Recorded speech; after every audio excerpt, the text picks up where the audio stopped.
9টি পেনের ক্রয় মূল্য 11টি পেনের বিক্রয় মূল্যের সমান হলে শতকরা ক্ষতি বা লাভের হার কত? কিনছে পেন কটা? 9টি পেন কিনতে যত টাকা লাগে 11টি পেন বিক্রি করছে তত টাকাতেই। তার মানে এখান থেকে স্পষ্টত বোঝা যাচ্ছে যে ক্ষতি হবে। ধরে নিলাম 9টা পেন 9 টাকায় কিনেছে, তাহলে একটা পেনের দাম কত হবে? 1 টাকা করে। 9টা পেন কিনেছে 9 টাকায় ধরে নিলাম, তাহলে একটা পেনের দাম হবে 1 টাকা। তাহলে 11টা পেনের ক্রয় মূল্য কত হবে? 11 টাকা। কিন্তু সে কি করছে, 9টা কিনতে যত টাকা লেগেছে, মানে 9 টাকা লেগেছে, 11টা পেন বিক্রি করছি সেই 9 টাকাতেই। তাহলে তার কত টাকা ক্ষতি হয়ে গেল? 11 টাকায় কিনছি আর বিক্রি করছি 9 টাকায়, তাহলে 2 টাকা ক্ষতি। 9 10 11 2 টাকা ক্ষতি। কত টাকা ইনভেস্ট করছি? 11 টাকা ক্রয় মূল্য, কিন্তু তো সে 11টা বিক্রি করছে, 11টা পেন কিনেছে 11 টাকায়, আর 2 টাকা ক্ষতি হয়ে গেছে। ইন্টু পার্সেন্ট আনা জন্য শতকরা 100 দ্বিগুণ, তাহলে কত হবে? 200 বাই 11। 200 11 খেয়ে 11, 9 শূন্য 90, 8 11 88, বিয়োগ করে 2, এই 2-র উপরে চলে যাবে নিচে 11। 18.2/11% ক্ষতি হবে। 16টি দ্রব্যের ক্রয় মূল্য 20টি দ্রব্যের বিক্রয় মূল্যের সমান হলে শতকরা ক্ষতির পরিমাণ কত? 16টি কিনছে যত টাকায়, 20টি দ্রব্য বিক্রি করছে তত টাকায়। ধরে নিলাম 16টা দ্রব্য কিনেছে 16 টাকায়, 16টা দ্রব্য কিনেছে 16 টাকায়, তাহলে একটা দ্রব্যের দাম কত হবে? 1 টাকা করে। তাহলে 20টি দ্রব্যের দাম কত হবে? 20টি দ্রব্যের দাম হবে 20 টাকা। এই 20টা কি 20টা কিনেছে সে, 20টা হচ্ছে আমার ক্রয় মূল্য। এবার সে 20টা দ্রব্য বিক্রি করবে কত টাকায়? 16টা দ্রব্য ক্রয় করতে যত টাকা লেগেছিল তত টাকায় বিক্রি করবে, মানে 16টা দ্রব্য ক্রয় করতে 16 টাকা লেগেছে, মানে সে 16 টাকায় বিক্রি করবে। তাহলে 20 টাকায় কিনছে আর 16 টাকায় বিক্রি করছে, তাহলে ক্ষতি হবে কত টাকা? 4 টাকা ক্ষতি হবে। ক্রয় মূল্য কত? 20। শতকরা আনার জন্য 100 দিই গুণ, 5 20 100, 5-এর সঙ্গে 4 গুণ করি, 4 5 20%, তাহলে তার ক্ষতির হার কত? 20%। এটা ক্ষতি। এক ব্যক্তি 600 টাকায় একটি দ্রব্য বিক্রয় করে যত লাভ হয় 400 টাকায় দ্রব্যটি বিক্রি করে সমপরিমাণ ক্ষতি হয়, দ্রব্যটির ক্রয় মূল্য কত? ধরে নিলাম দ্রব্যটির ক্রয় মূল্য x টাকা। ক্রয় মূল্য কত? x টাকা। 600 টাকায় বিক্রি করে কি হয়েছে? দ্রব্যটা লাভ হয়েছে। এর কত টাকা লাভ হবে? 600 টাকা থেকে x টাকা বাদ। আবার বলা হচ্ছে 400 টাকা বিক্রি করলে সমপরিমাণ ক্ষতি হয়, তাহলে 400 টাকা আমার কি মূল্য? বিক্রয় মূল্য। বিক্রয় মূল্য থেকে ক্রয় মূল্য বেশি হলে তখন ক্ষতি হবে, তাহলে এক্স থেকে আমাকে 400 কি করতে হবে? বাদ দিলে এটা হচ্ছে আমার ক্ষতি। এখানে বলা হয়েছে লাভের পরিমাণ আর ক্ষতির পরিমাণ সমান সমান, তার জন্য আমরা সমান করে দিলাম দুই ধারে। তাহলে এইবারে যে মাইনাস এক্স, এক্সগুলো একদিকে করবো আর সংখ্যাগুলো একদিকে। এখানে মাইনাস এক্স, এখানে এধারে এক্স আছে, এদিকে চলে আসলে মাইনাস এক্স সমান সমান, এদিকে মাইনাস 400 আর এদিকে 600টা উপরে চলে গেলে মাইনাস 600।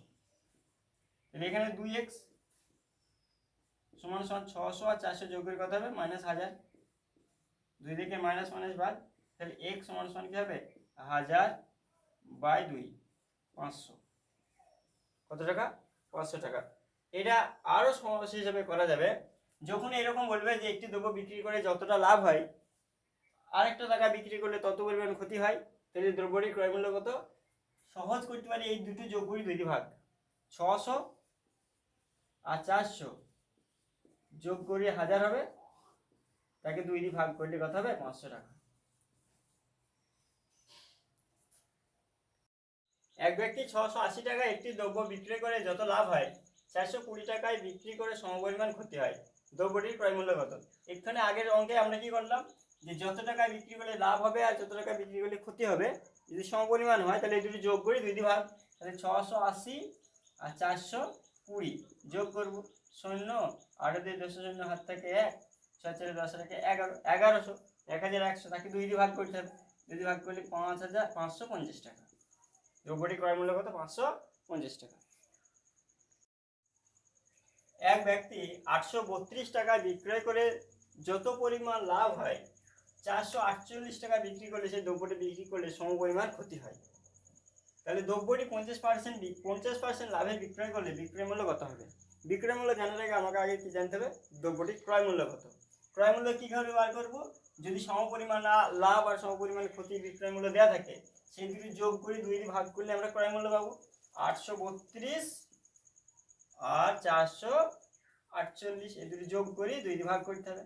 10 শূন্য হাত থেকে 1, 4 4 8, 8 4 12, 1280। 1280 কে 2 দিয়ে ভাগ করলে কত হবে?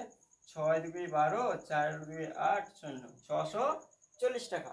এই 640 টাকাটা আমার কি মূল্য? ক্রয় মূল্য। এবার আমাকে বার করতে হবে দ্রব্যটি 25% লাভে বিক্রয় মূল্য কত হবে। তাহলে 640 টাকা হচ্ছে আমার ক্রয় মূল্য।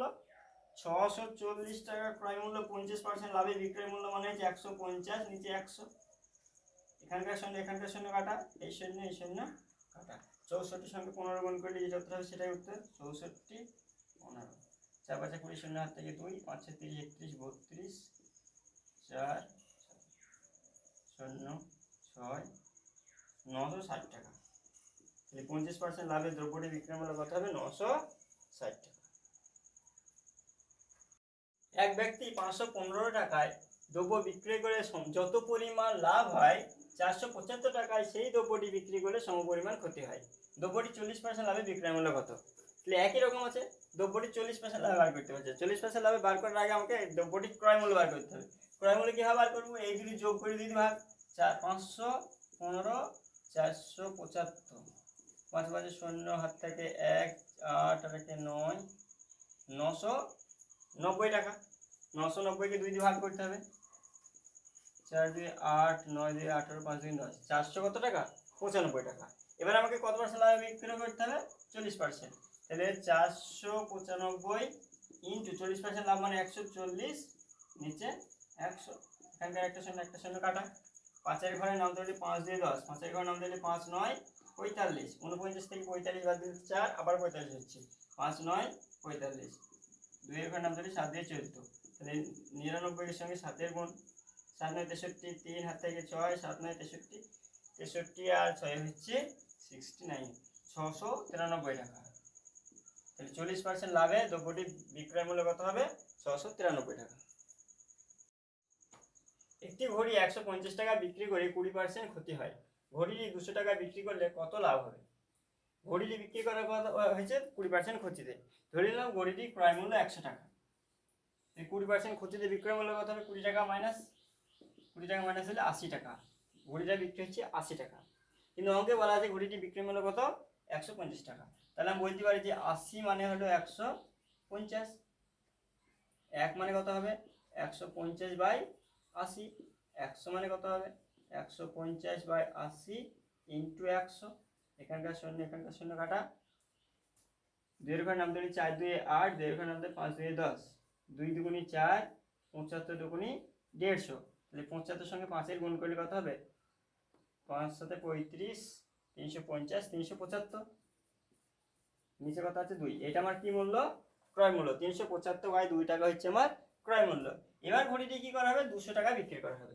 তাহলে 200 টাকার ঘড়ি যদি বিক্রি করে তাহলে কত টাকা লাভ হবে? 375 বাই 2 টাকা বাদ দিতে হবে। তাহলে 200 মাইনাস 375 বাই 2, 2 এর লসাগু হবে, 2 এর সঙ্গে 200 গুণ করলে হবে 400 মাইনাস 375, 400 থেকে 375 বাদ দিলে কত হবে? 25 বাই 2, এত টাকা লাভ। কিন্তু আমাকে শতকরা লাভ বার করতে হবে। শতকরা লাভ বার করা মানে কি? লাভ বাই ক্রয় মূল্য।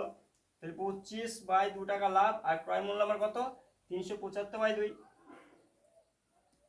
আর শতকরা জন্য 100 দ্বিগুণ। তাহলে কি হবে? এখানকার 2 এখানকার 2 কেটে যাবে।